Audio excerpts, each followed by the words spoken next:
नमस्कार. मी प्राध्यापक डॉक्टर नानासाहेब पंडितराव मनाळे, इतिहास विभाग प्रमुख, वसंतराव काळे महाविद्यालय ढोकी, तालुका जिल्हा धाराशिव. डॉक्टर बाबासाहेब आंबेडकर मराठवाडा विद्यापीठ छत्रपती संभाजीनगर अंतर्गत BA प्रथम वर्षासाठी वस्तुसंग्रहालयशास्त्र या विषयावर आधारित अभ्यासक्रम ठेवलेला आहे. ढोकी गावापासून 8 किलोमीटर अंतर असलेले तेर या गावामध्ये कैलासवासी रामलिंग अप्पा लामथोरे पुराणवस्तू संग्रहालय आहे. तेर हे गाव महाराष्ट्राच्या जडणघडणीत अतिशय महत्त्वपूर्ण योगदान राहिलेलं आहे. तेरणा नदीच्या काठावर वसलेले व संत गोरोबा काका या संताच्या नावाने ओळखले जाणारे हे गाव आहे. प्राचीन काळामध्ये सातवाहन काळात दक्षिणेतील प्रमुख औद्योगिक केंद्र व व्यापारी पेठ म्हणून प्रसिद्ध होते.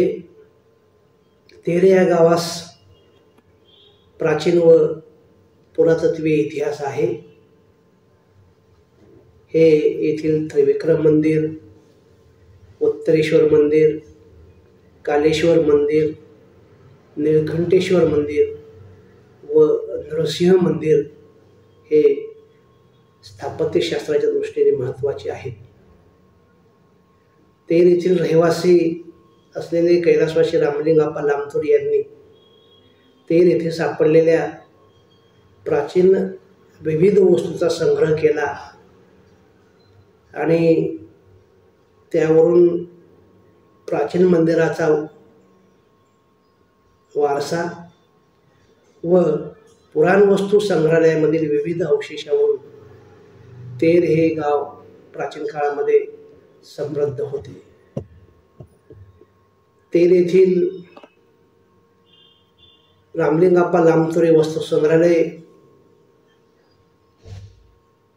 आज तेरच्या बस स्टँड जवळ आहे. रामलिंग अप्पा लामथोरे यांनी केलेल्या ऐतिहासिक कार्यामुळे तेर या गावाचे नाव जगप्रसिद्ध झालेलं आहे. त्यांनी 40 वर्षे फिरून अनेक वस्तूंचा संग्रह केला होता. सातवाहन काळात तेर हे व्यापारी केंद्र होते. तेरमध्ये विविध जाती धर्माचे लोक राहत होते हे उपलब्ध झालेल्या अवशेषावरून सिद्ध होते.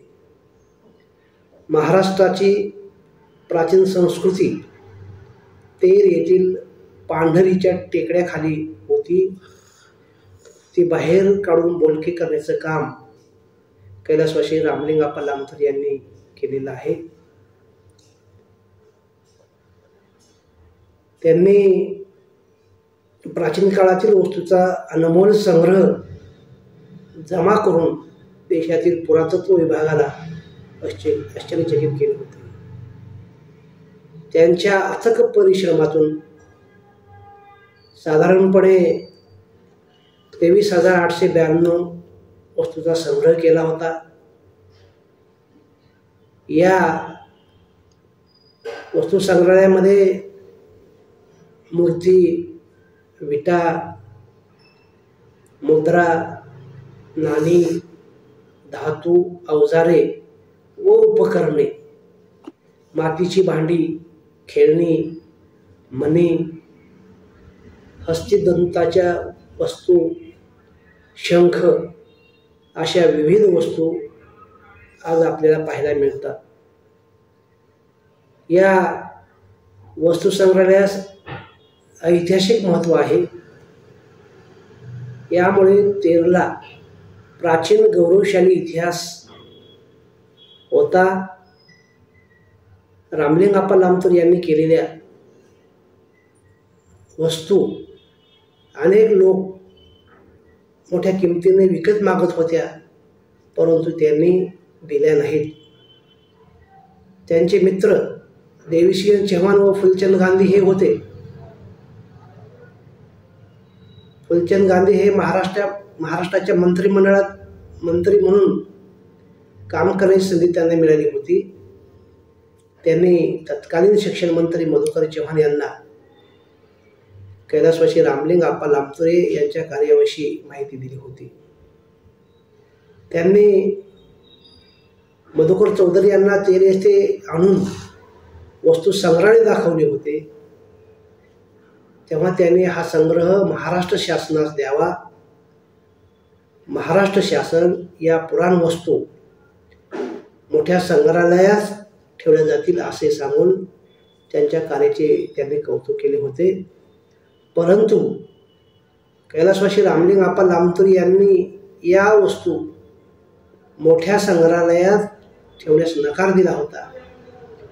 त्यांनी पुराण वस्तू हे गावची प्राचीन संस्कृती आहे, त्यांची जपणूक व संरक्षण करणे हे माझे कर्तव्य आहे म्हणून वस्तू देण्यास नकार दिला होता.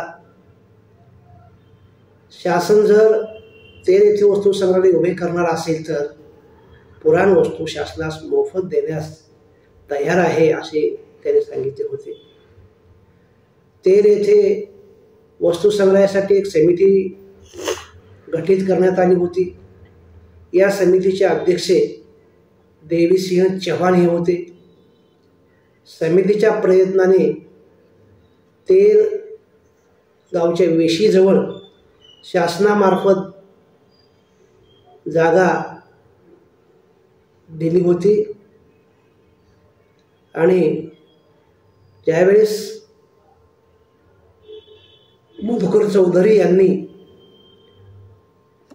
वस्तू संग्रहालय निर्मितीबाबत विधिमंडळ प्रश्न विचारला तेव्हा धाराशिवला संग्रहालयाबाबत शासनाने प्रस्ताव मंजूर केला आहे असे सांगितले होते. तसेच संग्रहालय उभारणीसाठी काही निधी जनता देण्यास तयार आहे. तसेच रामलिंग आप्पा लामचुरे हे आपला संग्रह शासनात देतील अशी विधानसभेत घोषणा केली होती. तेव्हापासून संग्रहालय निर्मितीच्या कामास गती आली होती. नंतर महाराष्ट्र शासनाने 9 मार्च 1975 रोजी अंदाजपत्रकामध्ये तेरच्या वस्तू संग्रहालयास 50 ते 60 हजार रुपये तरतूद केली होती आणि महाराष्ट्र शासनाने इसवी सन 1779 साली बांधकामास सुरुवात केली होती आणि 1980 साली वस्तू संग्रहालयाचे बांधकाम पूर्ण झाले होते.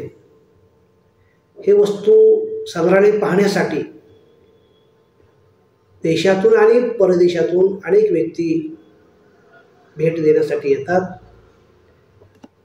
तेर येथे असलेले वस्तू संग्रहालय नवीन बसस्थानकच्या दक्षिण नैऋत्य दिशेस असून धाराशिव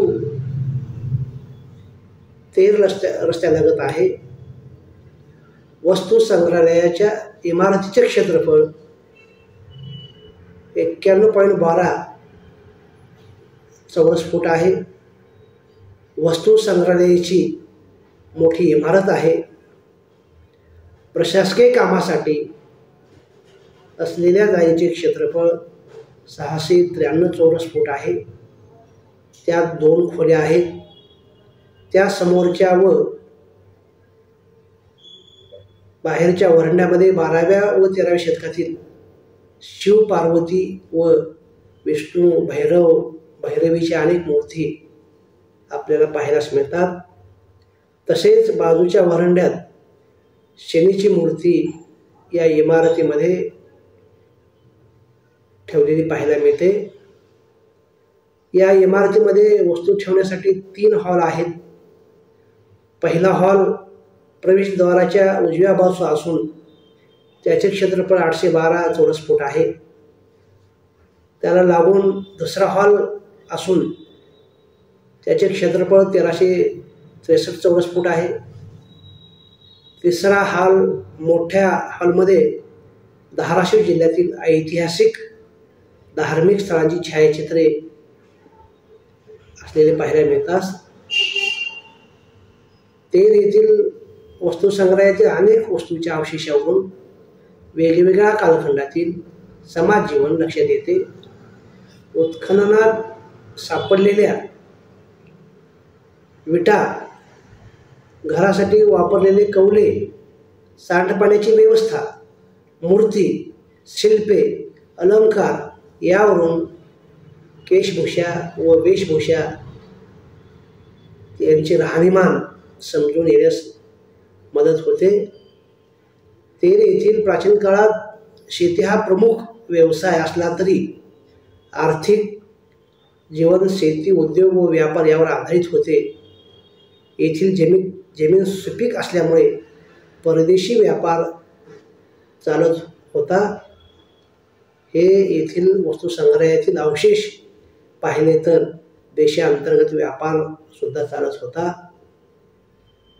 येथील वस्तू संग्रहालयामधून वेगवेगळ्या पुराणवस्तूंचा अभ्यास केला तर तेर परिसराला प्राचीन काळामध्ये समृद्ध वारसा लाभलेला होता यावरून सिद्ध होते।